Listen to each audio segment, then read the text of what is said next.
Good morning everyone, Dom here, and today I'm going to be talking about steering wheels.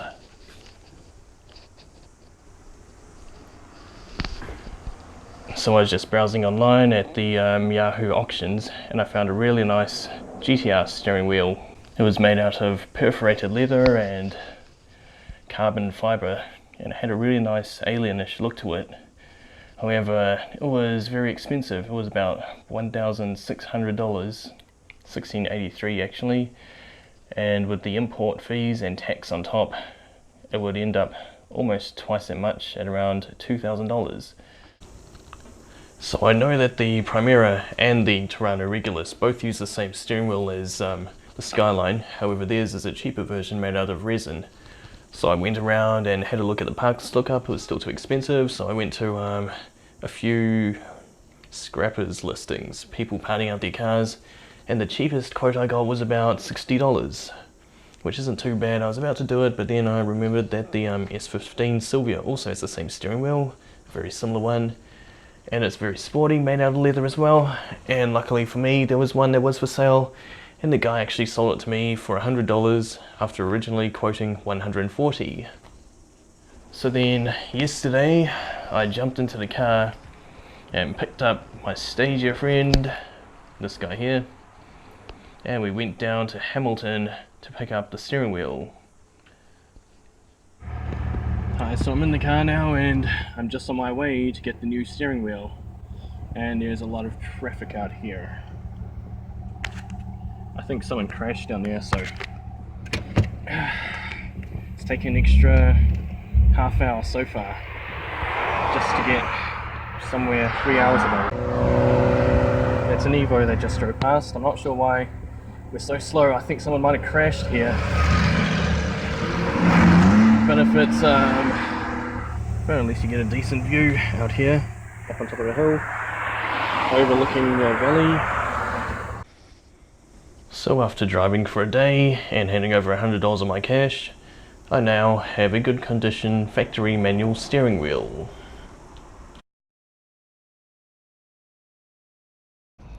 This is my current steering wheel here.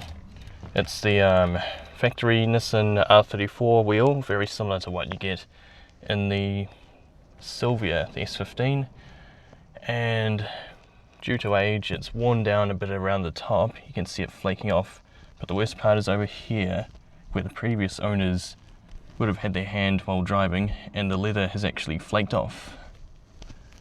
So you can actually pull it off, and underneath you've got like a soft resiny sort of wheel. So today I'll be swapping this one for the S15 wheel that I just bought. As you can see right now, it's not actually straight. So what I'll do is I'll put the key in the car, turn the wheel, and get it as straight as possible. And then to get it even straighter, I'll reverse the car about a meter, then drive it forwards a meter, and see if it sits perfectly straight. The only issue is that the driveway here is on a bit of a lean, so it might try to pull to the left a bit. Just try to get this as straight as possible.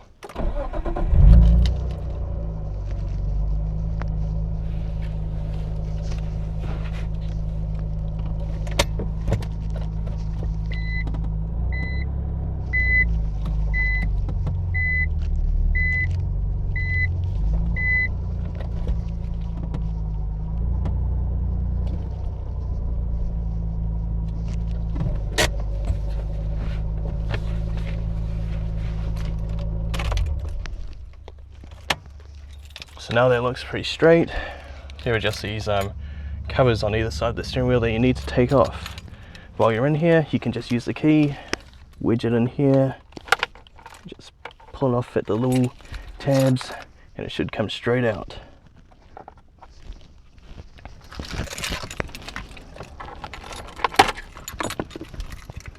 And you'll find a little hex bolt here, and the same on the other side. There's also the wiring for the airbag, which you'll need to take out as well to get the airbag out so you can actually get the assembly. But first, you'll have to unplug the battery.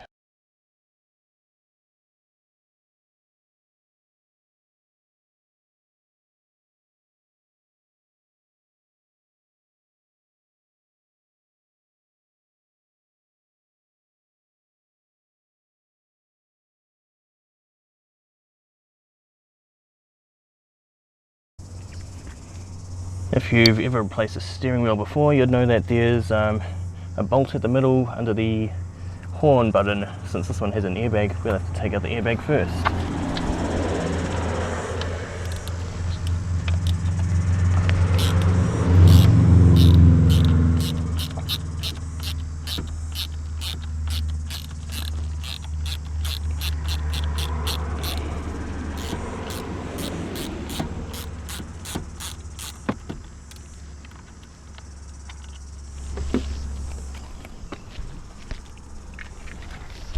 And there's two hex bolts, like I said before, one here, one which I've just taken out.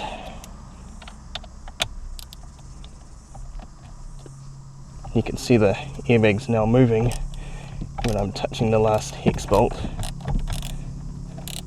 and they are quite difficult to get out. They need a bit of pressure to get them out.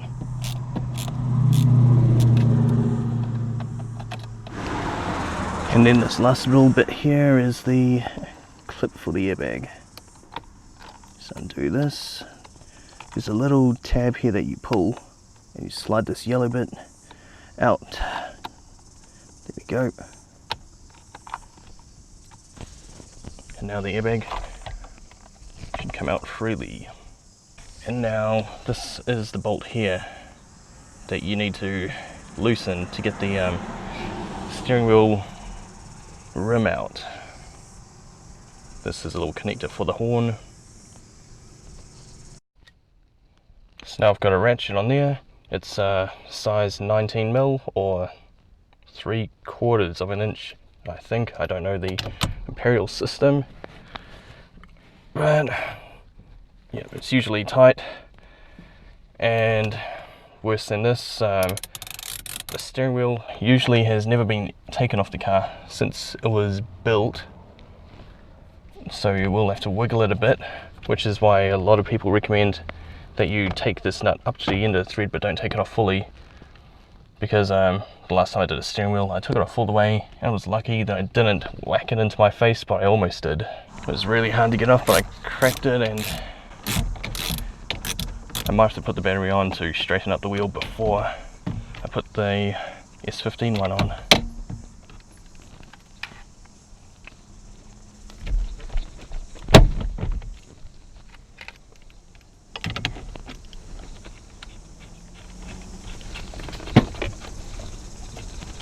You get it? Yep. Ah, so you guys gonna say use it. Here we have the two side by side, and you can see the differences in them. The R34 was a Tiptronic, so it's got the gear selector switches on there. The S15 has these silver bands for some reason, still made of leather with red stitching.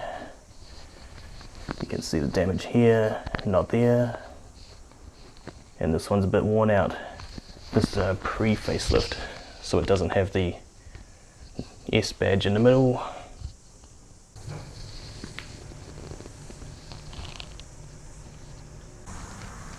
Okay, so I found out that because the R34 has a multi-function steering wheel and the S15 doesn't, I'll have to take out the horn switch and cut the wires to the gear selector controls, and then I'll move them over into the S15 steering wheel just so they fit the wiring in the spring clock from the R34.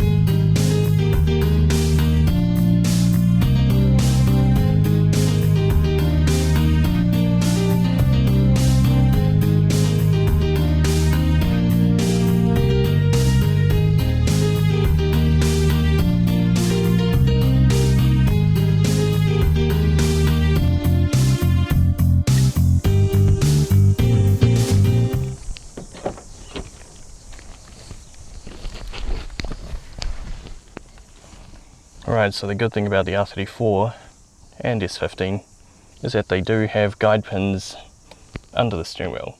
There's like 3 points, and there's also a little chip marker there and a little dot there. I'll just take out the steering wheel for a second and show you what they look like.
Alright, so now it's time to test it and see if it works. So there's an airbag there, light there, but as soon as I start the car, it should disappear. Oh, didn't even start it and it's gone. Now here's a tip for you guys.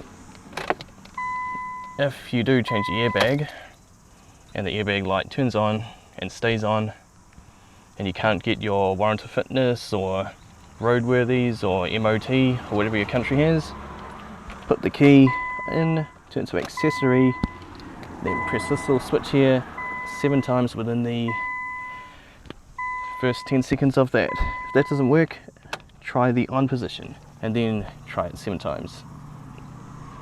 That resets the airbag module, which is located under the glove box here.